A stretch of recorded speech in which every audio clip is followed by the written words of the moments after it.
Real customer, real reaction ரெண்டுமே நான் உள்ள வர வீடியோவில் நான் சொல்கிறேன். என்ன வெயில், என்ன வெயில்!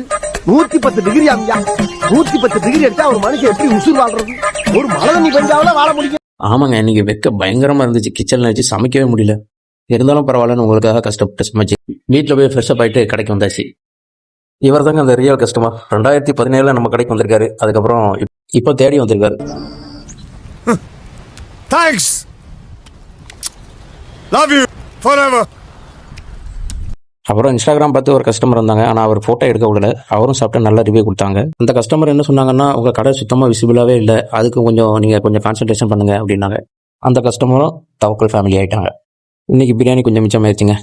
நானும் ஒரு ஸ்ட்ராட்டஜி யூஸ் பண்ணலான்னு பார்க்குறேன், அது முடியவே மாட்டேங்குது. அது என்ன ஸ்ட்ராட்டஜி நாளைக்கு வர வீடியோவில் சொல்கிறேன். நம்ம கடை கரெக்டாக ஃபிர்தோஸ் பேக்கரிக்கு ஆப்போசிட்டில் கிராண்ட்வே சூப்பர் மார்க்கெட் பக்கத்தில் ஒரு அயன் பண்ணுற கடை இருக்குது. அது பக்கத்தில் நம்ம கடை.